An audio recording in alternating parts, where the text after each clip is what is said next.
Good Monday morning, everybody.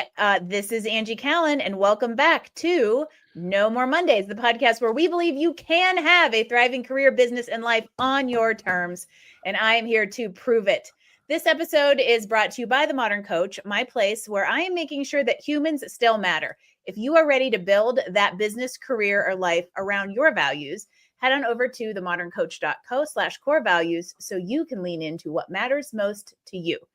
Enough about me. It is time to introduce today's guest. Mike Kim is a best-selling author, brand strategist, and speaker who has helped entrepreneurs and executives show up, stand out, and succeed by leading with who they are, not just what they do. This guy knows a thing or two about values-aligned work. He somehow turned a marketing budget handoff into a career, a podcast into a platform, and has taken his own personal story and turned it into something that we can not only learn from, but laugh at, relate to, and remember. Whether you are a solopreneur, a sales pro, or a leader wondering how the heck to make yourself and your message stand out, this conversation is about to hit home. Mike Kim, welcome to No More Mondays. Thank you for having me. That was the best intro I've ever heard for That myself. is always So my thank goal, you. and I hear that a lot. Thank you. It's a pleasure to be here. It is possible. I love Mondays. I do. Tell me, you know what? Let's just start there. Tell me why. I love the work that I do. I think that is for several reasons. I think it evolves over time. I used to hate Mondays, like a lot of people, but now that I do what I do, I love the impact that it has for people, but I think it's because it requires the best of me. I've been on my own now for about 10 years in my business. And what's interesting, Angie, is that like I can never mail it in on any given day. When you run your own business, I don't have water cooler talk with anybody. I mean, I work from home, but there's not a lot of wasted time. I'm always repurposing something or creating something. And that just I sort of like want to work all the time, but at my age I've learned to slow down over the weekends. And then if I actually do, I'm like out the gate on Monday just hitting it really really hard. So yeah, I have a very project based life, if that also makes sense. So that's good for somebody like me. And it's a lot of creative projects, so I like getting them done. I feel like the more time and sooner I get to it, the closer it'll be to being done. Yeah. So yeah, that's kind of where all that stems from. I love within your first three words, you just like knocked it out of the park. This could be like a 4-minute episode. Mike Kim, I love Mondays. Okay, have a great week, everybody. But that is in essence that is this podcast, right? It's the idea of integrating what you do for work with who you are in life, so that we don't think about the day of the week. And I know for you, you're pretty open about some of the background that's shaped you, from tensions and your I told Mike before we came on, I love some good dry snarky vulnerable humor, right? And some of the the harder things that have gotten you where you are today. And I would love to hear a little bit more about how that's influenced you to get to this point of actually loving Mondays. Yeah, well, before I started my business, the last job I had, I've been an entrepreneur for about 10 years, as I mentioned. But before I went into that, I was the CMO of an educational company here in the New York, New Jersey area. And I loved my team. I loved my bosses, and I did not like the work. It was a weird combination. And I think it's because I didn't necessarily believe in the mission of the business or the company. I believed in education, but I was lousy in school. So for me to work at like an educational company felt like very misaligned. And I love the marketing, I love the writing, but I felt like there were other things that I've been always thinking about and chewing on. I've always loved reading books. I've always loved just kind of seeing how the world works and fascinated by how people think. So when I stumbled into marketing, it was perfect. You have a blend of creativity, a blend of psychology. There are clear measurables, but also there's a lot of nuance. So I sort of stumbled into the right thing.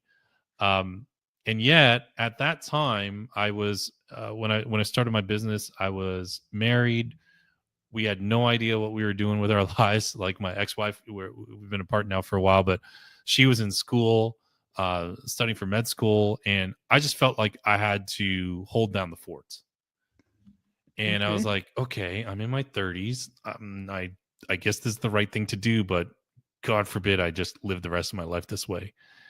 And I just did not feel very alive. I remember a lot of those kinds of days. And albeit though I loved that company and the people there, I remember everything changed. One Thanksgiving we were hosting. It was the first time we were hosting Thanksgiving. My mom with her husband came down, my stepdad, and then my sister with her then fiance, now husband, came. And I was up all night after Thanksgiving dinner throwing back shots with my mom. It's the first time we'd ever done this. And she's telling me all these crazy stories. I thought I got the drinking gene from my dad. It turns out it was my mom. She just did a really good job of hiding it. And I had the best time. I checked my email before we go to bed. Hey, we need you to come into work tomorrow. And again, educational company. We're not open on Black Friday. We're not a retail company. And marketing, while critical, isn't that place isn't going to burn down on Black Friday without marketing. we can take the day off, you know. Yeah. And I'm just like, oh. And I remember driving up the next. Of course, I went, and I remember driving up and thinking, like, this really ticks me off. Like, I love my boss, I love everybody there, but it just really ticks me off. Like, this is not how I want to live my life. What if something happens to my mom? This is the last time we ever get to throw back shots. I have way more questions now than answers. I got way more shots to do with mom. I can't go to work on Black Friday. Yeah, so it started me questioning things on a much deeper level, not just how am I going to make money and how are we going to pay down our mortgage and when are we going to go on vacation? Those were the questions that generally dominated my thought life, right? When that happened, it started just, it was like it opened Pandora's box. And I just really started picking up every rock that I could to see what was under it. And it led me down that journey where I felt like, okay, this is a great job. I'm making really good money. And two things can be true at the same time. I don't think I want to be here that long. And so I really started taking some steps towards finding that freedom and that margin. So I'm going to share a little story because backstory for all of you out there. If you've ever listened to Justin Shank's episode, he's a very popular podcaster. That's how Mike and I kind of sort of crossed paths, but then we didn't. And then that was still the original way. So this whole world of entrepreneurship, authors, speakers, podcasters is very, very small. But the backstory I haven't shared for a while, and Mike, you don't know this about me, is I used to be an engineer. And what you described about loving marketing in some ways and loving the people, but not what you were marketing, resonates very heavily with me as an engineer, of loving the communications aspect of engineering. Whoever says that, right? And everything that wasn't actually the work, right? Like die slow and painful death through detailed minutia, right? And for me, there was also a precipitating event. For me, it was moving to Colorado that started to open that Pandora's box. That shots with your mom was your precipitating event. And this is where I love that just there's a level of vulnerability that we can talk about around the things that made us start to realize what was misaligned, so that we could get aligned. So how did you lean into that, or how did you dig further into Pandora's box? I think it just started with, believe it or not, blogging. I just wanted to share what I knew. I missed having a creative outlet. So in a prior life, I did a lot of music, and that was no longer something I was doing a lot of. And so I just missed having a creative outlet. And so I felt like, okay, let me write a few things. Like, let me just try this blog thing. I'd had some sporadic writings like in the past, but I didn't brand it or anything like that. And then I realized after a few weeks of trying this, no one's reading this, not even my mom. So maybe I should learn how to do this well. I didn't ever think it was going to turn into a business. So this is like 2013. And I think I Googled how to blog, and I came across this guy, Michael Hyatt. I'd never heard of this guy before. Okay. And he just had really good SEO, and he had a lot of good content around blogging. And I saw that he was a former CEO of Thomas Nelson, which is some book publisher that I also didn't know. And then he just had really good content. And so I joined one of his little memberships, and I did the work. And I was like, okay, I'm getting better at this. And he noticed it, and he would start to talk about how this guy, Mike, in his community is like really doing work. And I realized not a lot of other people were doing the work. So in essence, Angie, it was really more exercising this muscle of self-expression. Yes. And that atrophies so badly for most of us. Yeah. And, I'm time jumping here, but now in retrospect, when I look at the clients I've worked with through the years, the people who typically have the hardest time writing, creating, doing anything around their own business typically come from really regimented or regulated backgrounds. So Hmm. you mentioned engineering, definitely, education, the military, law, finance, nonprofit. None of those industries are really, you're not rewarded for thinking outside the box. You get slapped on the wrist or fined by regulatory or compliance. Like these are words that are really heavy on all these people. And yet, if you think about those people, they're usually the most educated people that you could think of. Like you got to get multiple degrees to do some of that stuff. You know what I mean? So what a terrible And we're paradox. like subduing those brains. Yes. Yes. Like the world is not a better place when the smartest, most educated people we know who have done all this deep research and had to go through multiple rounds of getting degrees to do what they do so that they could build a bridge or they could operate and perform surgery on somebody or protect someone in a legal case. We're not hearing from those people and instead hearing from people who dance on TikTok and are making crap up that they found off ChatGPT. Like, what the freak are we doing? Right. So you see this big paradox. And that's why I think I gravitated subconsciously to trying to help people express themselves and share their ideas and help them realize that they had wisdom worth sharing. And that's really where it started. And I also perceive it as, because there's something you said I think is really important, is there's a difference between influencers who want to influence for the sake of influencing and having influence over people you want to serve. Very, very, very different MO. And what we're talking here is the latter. And this idea of taking your gifts and your skills and your knowledge and putting it in a place of service to others to help them build whatever it is they want to build. And I think that's so interesting what you pointed out, because the regulatory stuff, I'm a teacher's kid, by the way. So you and I are both Xennials, I believe, Star Wars generation. Yeah. We are in that analog to digital, and now we're in digital to AI transformations. And those traditional careers you rattled off were the things we had the options of when we went to college, and now the world has changed. And so we have this ability to get more creative about how we use our knowledge to serve others. And that, I feel like, is the paradigm shift that you realized during Shots with Mom. Yeah, and I wish I could say I knew it at the time, but I didn't. I was just in a present negative trying to move to a future positive. And how do I make this happen? But I just did what was right in front of me. That guy was a really great mentor. He was a great teacher. I think the membership was like $30 a month. I got way more out of that than what I paid.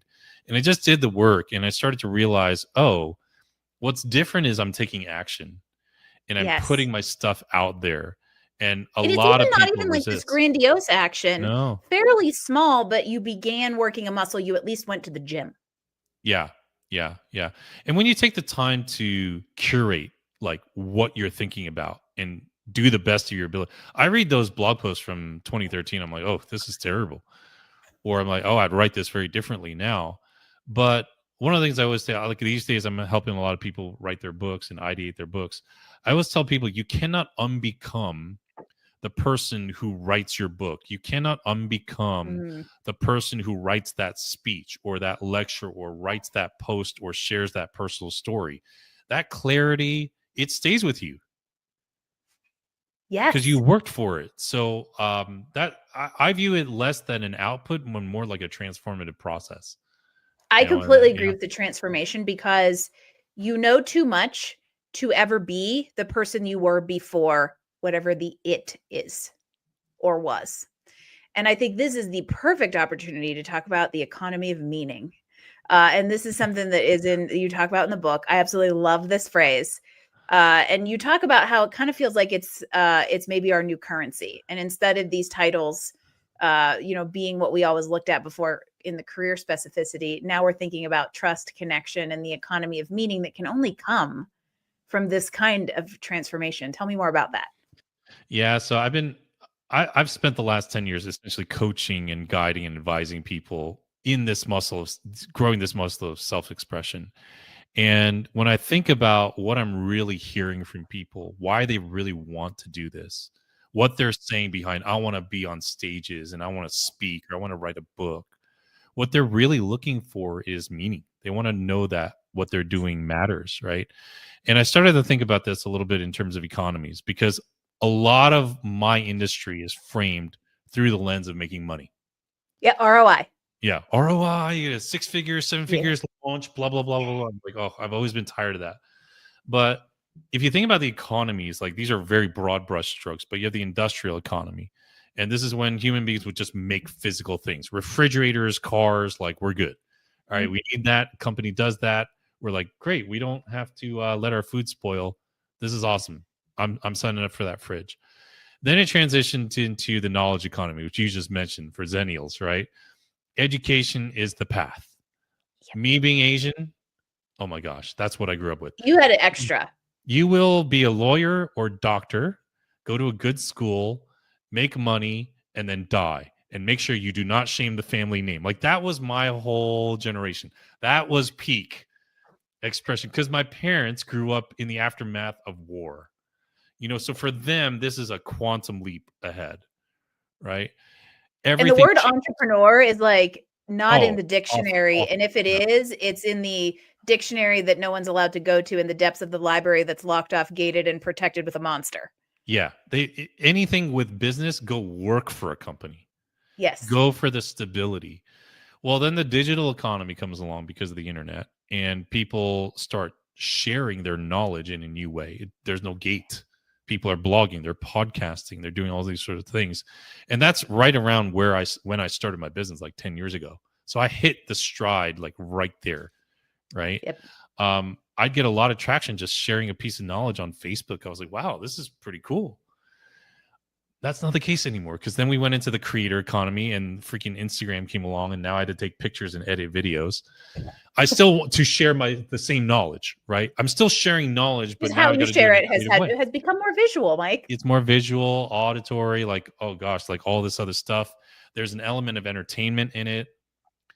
And now because of that, we're in the attention economy where it's just short form. And I don't know if you've seen these online, Angie, like these micro dramas like on Instagram. Like they're very popular in China. They're like D-list actors and they're like narratives, like a soap opera, but it's in like 1 minute shorts. And you go searching for the Oh, next part and it's never on the and same it's channel. total like scroll candy. Yeah, scroll candy. I That's a really great hope term. that now we have talked about that over the internet, Mike, I will probably know about it within the next 1 hour. Yeah, our phones are listening, right?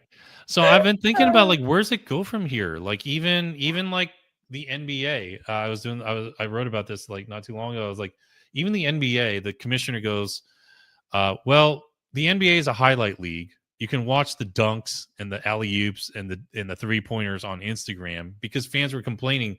I got to subscribe to like 3 different streaming services just to watch my Mhm. team. That was his tone deaf response, right? So even these big companies, these big entities that we always felt would draw attention are not. Mhm. And I've thought about what I'm hearing from my own clients and what I'm going through. And we have this abundance of content and it's like a poverty of orientation. We do not know what we want. It's all noise. There's no signal. It's all consumption. There's less understanding. People just getting dumber and dumber. It's the And classic example of too many options renders us down to no choice. And yeah, that is like at the nth degree now with how much we can consume if we allow ourselves. I think the lever here too is what does money even mean anymore? Do you hear some of these numbers that people are throwing out? Like a player is making $120 million playing 2 years on a basketball team. ChatGPT, OpenAI is losing $86 million a day. This is just absurd. When we hear these numbers thrown, 6 figures is like survival, barely It's right. in certain It's like cities now. it's like your minimum level of earning now.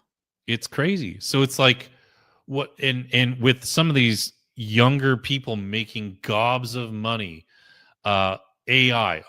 OnlyFans, I'll just go there, right? Like ridiculous ways of making money, stupid way, like stupid amounts of money. What does that even mean anymore? So Yeah.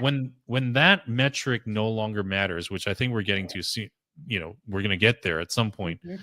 People are tossing around this idea of universal basic income. We saw a precursor to that during COVID when the government was handing out checks. What's that money mean? What does that mean when these metrics that we've been using for a long time are like no longer helpful? Yeah, and like you So said, yeah, it where almost does it is go? like what's gonna replace it, which is this economy of meaning, because we also know that money doesn't buy happiness. And now that people Mhm. have all of this money, they're still gonna seek happiness through alternative means. And let's hope it's this idea of wanting to have impact. So the I in ROI can stand for different things, people. Yeah. And so it doesn't have to necessarily be in your monetary investment. It could be the return on the impact that you want to have. And I think this goes back to what you were mentioning about the shift in kind of the professional landscape, because I see it too as somebody that worked very specifically in the career coaching space for the first like 6 to 7 years of my 10 years in coaching so far. And it's that people seem to now have a little bit of an awakening around the fact that maybe the economy is based in meaning, or they're early adopters of this idea that I can do something more intentional with Mhm. the professional component of my life, and maybe it can actually integrate into who I am, so that what I do isn't separate from that. It sounds like you're observing that too. Yeah, I mean, and this is nothing like really revolutionary. I think we've all known, at least intellectually, that life isn't just about money. Like you said, it's not just about status. It's a composite of your relationships, your health, your money's a part of that, but your friendships, your like legacy. That's one of the things I love about people who are in the workforce who are much younger than me. I have a friend named Ashley, which sounds weird to say she's a friend. I think Ash is 25. And like the idea that I'd be friends at 47 with someone who's 25, but we're friends. Like it's a different generation Mhm. because we connect through social and stuff. And she just left her corporate job, which if I shared that company, like everyone would know it in our world. Yeah. So is And that big of a deal? it's that big of a deal. And I met her boss at a speaking engagement and she knew who she was. And I was like, oh, I got to talk to her because she's about to hand in her resignation papers. I don't know why. And she's just out doing her thing, creating content, traveling, living her life. I don't think she's doing it in a nonchalant way. I think she's like, no, this doesn't matter. She discovered that 20 years earlier than I did. She discovered like, look, I want to travel, I want to do work that I love, I have a great corporate job and I don't want that. She came to this realization 2 decades earlier than I did. Yep. So that's awesome that they're asking those questions. And I think for people in my generation, they're just like, am I late? And I'm like, no, you're not late. No, You're but they're not. finally waking up. I actually literally said this to a client who is uh 45, 47, she's 46. And I was like, you're having an awakening. And it's an awakening to the fact that society supports more than the climb the traditional in the box corporate ladder that you have always stuck yourself into. Yeah. Yeah.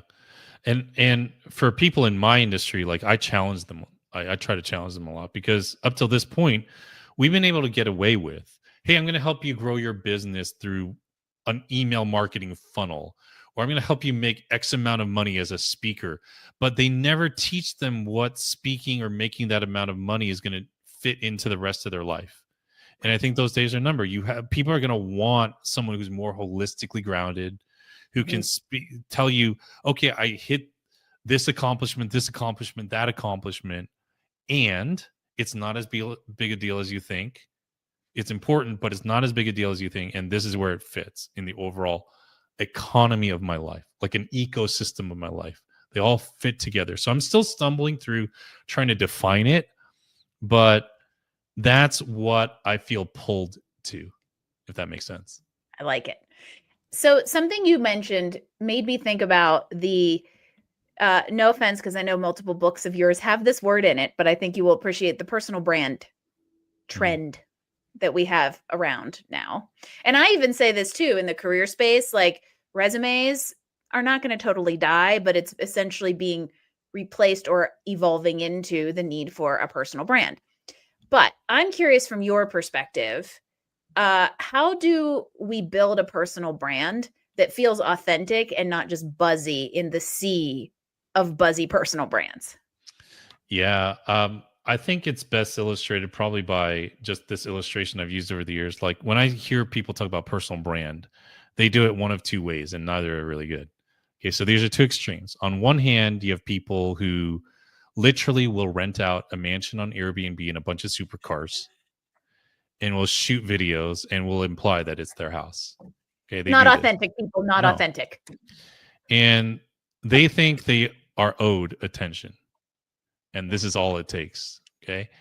Then you swing to the other side, which I saw come to pass a couple of years ago, where authenticity was the buzzword. But they were grabbing, like they were like, authenticity means that I share all the dirt and all the gnarly stuff, and they're just becoming gossipers, right? It's sort of like they're getting attention the way a car wreck on the highway gets attention, traffic slows to a crawl, and everyone's looking, but it's the wrong kind of attention, right?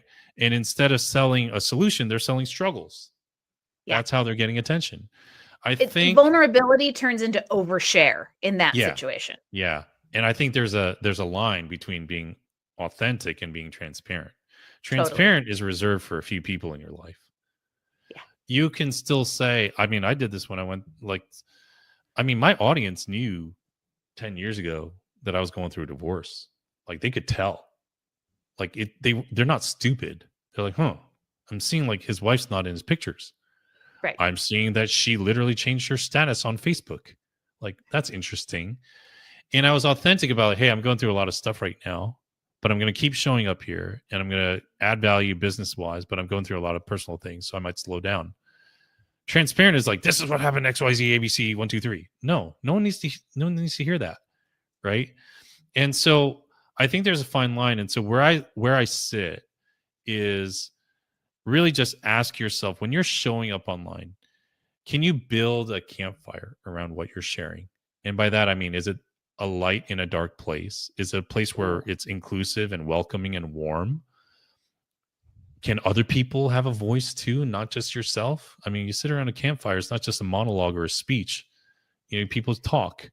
Sometimes kumbaya happens, everyone. Yeah, Sometimes. kumbaya happens once in a while. And I've been surprised at how people have resonated with that illustration. So whether it's LinkedIn, you're feeling very, very, Monday and professionally, or it's on Instagram, you're sharing a personal update, or whatever it is, you just ask yourself, is what I'm sharing like actually something that people can rally around?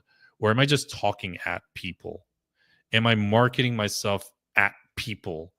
One other example I'll share real quick, and it comes to mind because I did it a second time. When my first book came out, I turned on my camera and turned on the video, and I recorded giving it to my mom, and she hates being on video, but I'm like, whatever, I'm your kid. It's easier for me to ask for forgiveness than permission. And I showed her the book, and she was like, oh, wow, this is great. You're so bad in school and you had other talents. And she's like laughing. And that's what I'm talking about. That's like a campfire moment. Like, I'm sure people bought books because of that video posting it.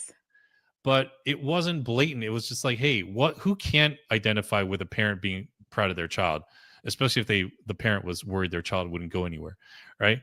And then I did it again. I haven't published a video. You were going to get a little clip to exploit, but yeah, I'm exploiting my mom. Yeah. And then I did it just a few weeks ago when I went to go see her for her birthday with the book that I just came out with, my friend Andy Storch. And I said, Mom, here's round 2. Here's the book. She's like, oh, wow. And like, that's what I'm talking. That's where we're going, because there's a lot loaded into that video. There's a lot of psychology. There's a lot that I probably don't have time to like unpack, but people are making a lot of really fast, quick judgments about who I am. They're like, this guy likes his mom. His mom likes him.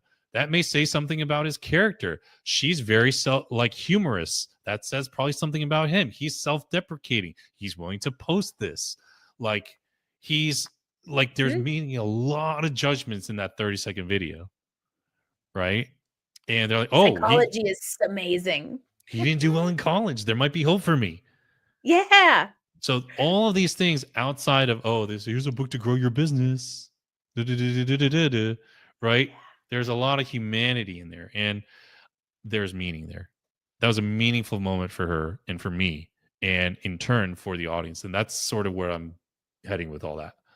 Yeah, economy of meaning. Yeah. So let's give some people some advice. I like this idea of, and I agree with you that there is a fine line between appropriate vulnerability and overshare, right? Tactful Mhm. transparency and just ridiculous going too far. How does somebody out there find that balance between maybe the overly brand safe, stale, not personalized, personal brand enough, and the take it too far, overly transparent? How do we find the fine line? I think it depends on where they are and how comfortable they are with expressing themselves. So if you're coming out of that regulatory background that we just talked about a few minutes ago, start Could with take a little while. just share what books you're learning from. That's like so safe. Like, hey, here's a book called The Psychology of Money by Morgan House. Great book, by the way. And it's like, here are 3 things that I learned. You have nothing to lose. There's no risk. You're not sharing your own personal stories. You're not being super vulnerable. You're actually signaling, I'm a learner. I like to read. And money is one of these things that I'm openly sharing about without giving away your numbers, right? That's a great start. Or, hey, here's this one clip that I saw on whatever, Tony Robbins video, whoever you like, and say, like, this is what I took away from that. So you use other people's content to signal what you're interested in. There's a lot of psychology there. Yeah. As you gradually move up and feel more comfortable, you can share something that you've learned or a piece of advice maybe you've shared to other people. And one of the questions I ask a lot on interviews is, hey, what's one piece of wisdom that's been really valuable that someone's shared with you? And then I'll in turn ask them, what's one piece of wisdom you give to a lot of other people? And it's such a like interesting question because people don't really think about that. Or what's one of the best pieces of advice you ever got? And you can just share that with your followers on LinkedIn or Instagram or Facebook. It's just baby steps. And the more you do that, you get a quicker feedback loop and you realize the end of the world did not happen by me posting this online. You get way more comfortable and you start getting more comfortable with your voice. And then you can, start to write longer things or shoot videos yourself. It's a progression, just like everything else in life. It's a Yes. progression. If there's coaches who I've coached out there listening, they're like, Angie hired Mike to come in here and say that because especially in knowledge professionals, I find have a real high level of vulnerability when beginning to create content because they tend to be perfectionists, high performers, high on the knowledge and the academic scale. And so it feels like people are going to think they look stupid. And I'm like, people have got their heads so far up there, you know what, that even if you do look stupid, they're not going to say anything. They're just going to keep passing. And you're also not going to look stupid because you know what you're talking about. And so I think this lowers the barrier of entry to begin finding your voice by sharing other content, commentary on other content, commenting on other people's content so that you can like ease into it. You don't have to go from 0 to 6 posts a day and Angie's falling off mountain bike antics to prove that you have something to say. I love that idea of like, because it even had to do, I mean, that start small idea even goes back to your transformation in the beginning, right? I just started small. I just started writing. I just started leaning into what was important to me. The Yeah. same thing can go if you're trying to create a personal brand and have some visibility to do the work that's important to you. Yeah, and I think the knowledge piece, when people share knowledge and they're hesitant to, it's because they're good thinkers. They've been trained well. You're trained in school to stress test your ideas and not just share stuff. And the way that I get around that is, okay, can you share an anecdote or a story, a personal story? What's one piece of advice that was really meaningful to you? Oh, and they share it. And then I ask them a follow-up question. Where'd you hear that from? Or how'd you learn that? Who taught you that? And then I heard it from this mentor of mine, but whatever it is, my basketball coach, whatever. And then they have a story. And I'm like, well, why don't we couple that story with the piece of advice that you're sharing? Now you have something that isn't knowledge, but it's wisdom. It's something that is true for you, and you can leave it up to your readers and your followers because they're not dumb. They're smart enough to know whether they can apply it to their own life or not. And you're not saying this is the gospel end all be all. This is something that happened to me, and this is what I took away from it. And you don't need research to validate that. It happened to you. And so it's all just small steps, like you said. Yeah. Share your experience, because nobody can challenge your experience because it's yours. So I have an idea that is either going to make me a genius, a cheater, or both. But I'm going to flip the script on you for a second here, Mike, and ask you what is one piece of wisdom that's been really valuable to you? There's a lot. Some of it's going to sound generic, but I think the lifelong journey that I've been on, like when I look back on my life, is that reinventing yourself is completely normal. And that endings are just as normal, if not more normal, than new beginnings. And where I learned that, oddly enough, was a combination of a book and tomato plants. Like, there's this book called Necessary Endings by Henry Cloud. It's in my top 3 of all time. And I believe he's a psychologist or psychiatrist. I don't know exactly which one, but I know he has doctor in front of his name. And the book is all about endings. It's really a business book, but it makes you comfortable with endings. And he came up with an example about a rose bush in the book. But at the time I was married, and my wife she was like growing tomato plants on our patio.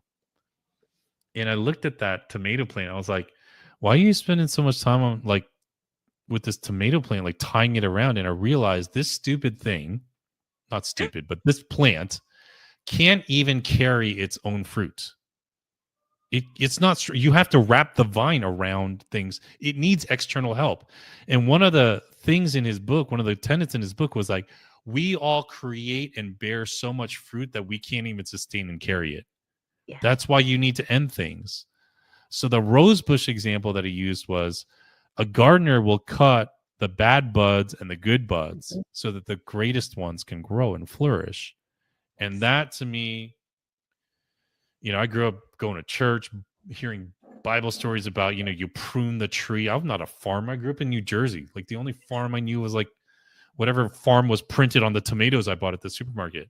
So I didn't understand these analogies until I saw the tomato plant. And I've become a lot more comfortable with endings. Yeah. You just justified the 17 hours a day my husband spends in our backyard pruning the 8-foot tomato plants that grow up a vine on a trellis that we built to hold their weight. And you got to cut off the dead ones so that more energy goes to the live ones. But this stuff seems cliche, but I always say, and I have yet to be proven wrong, that cliches are cliches for a reason. And it's typically because they're true. And I think sometimes we like to rebuke these fundamental things of like, the journey is the destination, and that we never continue, we never stop evolving. But it is such a fundamental truth. And if you forget it, you do shrivel up and crumble under the weight. Yeah. And it's like high achieving people, they're the worst at this. They will come up with 10 new ideas yesterday that they want done by tonight. And then tomorrow they'll have 10 more. And then you just realize, like, whoa, I can't do all of this. Even if I had a team of 1,000 people, I wouldn't be able to do it. And another analogy, I've been on the gardening thing, I guess. Like, we bought a house. It had no lawn because it was a new build. And I've always dreamed of a great lawn. So I look at the lawn. They had done all the construction. So the lawn was all torn up. And I hire a landscaper. I was like, all right, I want this lawn like in 3 weeks. We just bought this house. I want one of those like really green. I want it to look like a golf course lawn.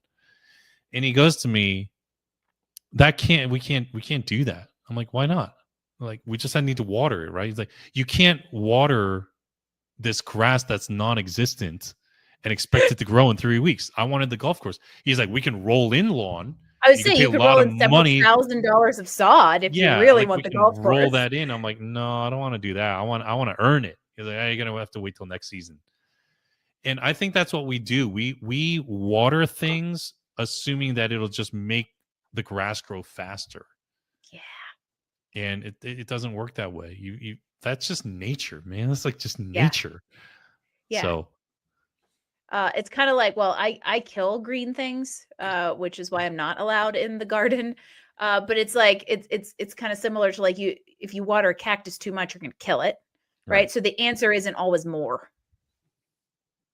Absolutely. I mean, it drives me crazy, but like then you think if you can pause a little bit, where's all this coming from?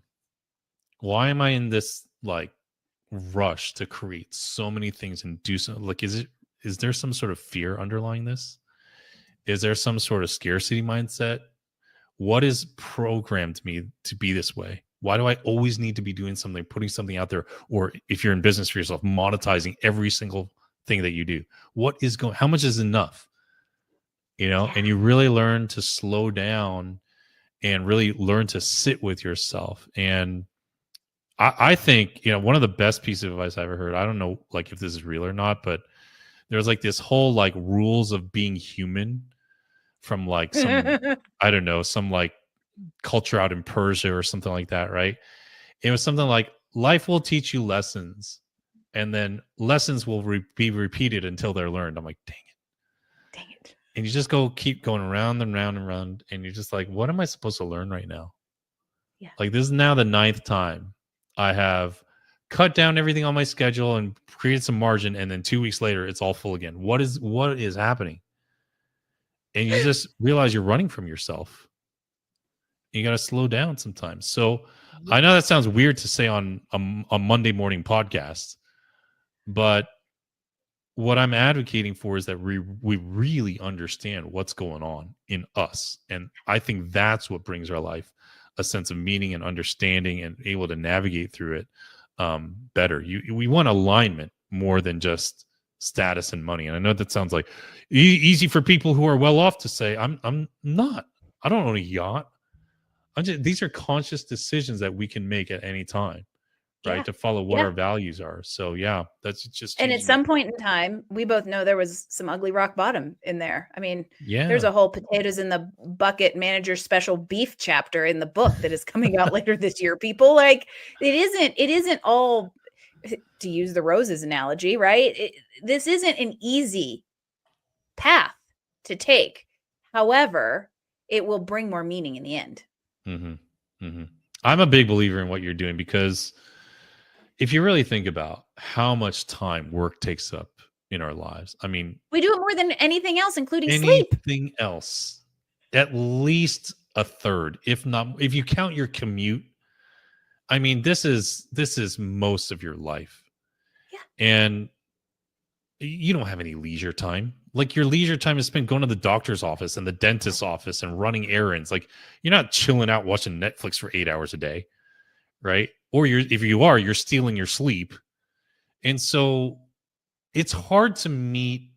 It's been hard to meet people who feel truly, truly fulfilled in their life, but hate their job. And I'm using that word on hate on purpose. There are some people who can tolerate their job and see their job as their job. And like, that's, hey, nothing comes easy in life. This is what I got to do, but I'm happy other places. Yeah, But it supports the other areas. I don't say means to an end, but in a way, they know what lane it fits into. Yes. Yeah. But if you hate your job, if it's life sucking, if you are Please call us. constantly, yeah, it's not worth it. You are smart enough, good enough, capable enough, resilient enough to find another way.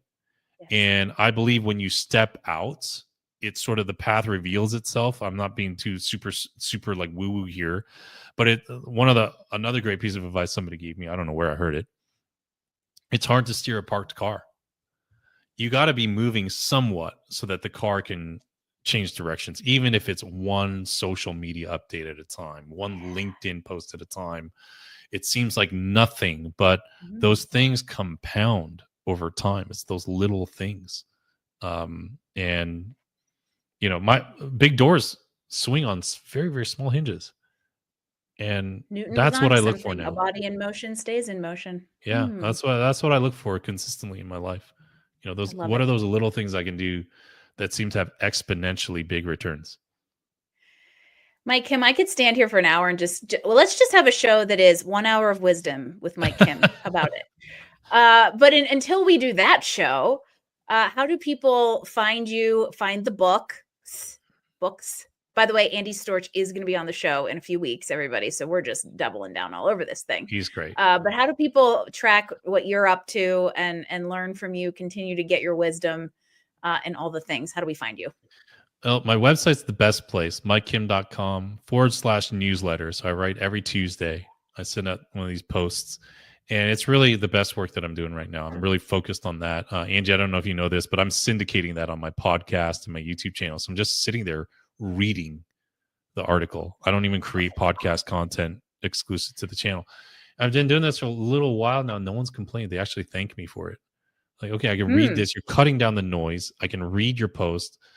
Someone will even tell me, I've read it, and then I'll listen to it later in the car. And I'm like, great, that's cool. And I feel very like I feel good that I've put my best stuff out there week to week. Love it. So mikekim.com/newsletter. And of course, if you're on LinkedIn, just look me up. I think my handle is LinkedIn /MikeKimTV. And that's where we can connect. We'll link all that in the show notes. And of course, Mike and I are connected on LinkedIn. So follow us. We'll fill up your news feeds with our never ending fodder. And I recommend you do, because it's interesting when you do the work Mike and I are doing. Sometimes it feels really logical to talk about the conversation that we're having because we have a shared belief and even a shared platform around these beliefs. However, I know we're also not the norm. And so for all of you out there, I know some of this might sound like woo-woo or idyllic. However, you can make small, tiny motions to start figuring out how something can improve. If something feels out of alignment, seek one small thing to create some level of alignment, because I truly do believe, you heard me at the beginning of the podcast, I say it every single week, you deserve to have a thriving career, business, and life on your terms, and not enough people step out of the box to do that. We keep ourselves small and we stay mediocre. And I think that Mike Kim and I are two now best friends out on a mission to change it. And Amen. So I hope that something here encouraged you to find your economy of meaning. Thank you for having me, Angie. And all of you listening, go for it. You won't regret it. Right. Go for it. I think that's a good sign off. What do you think? Perfect. Go for it. That's what Mike Kim and Angie Callen have to say on this Monday morning. Everybody, go for it. Mike Kim, thank you so much for joining me. My pleasure. Finding meaning, everybody. It will make you're never going to regret it. That's the easiest way to put it. And until next week, I hope you have a great one. If you haven't already, we are dropping a mini episode on Wednesdays to help you push through the week. So check that out on Wednesday afternoon. And I will catch you next Monday for another edition of No More Mondays podcast. Thanks again, Mike Kim. Thank you.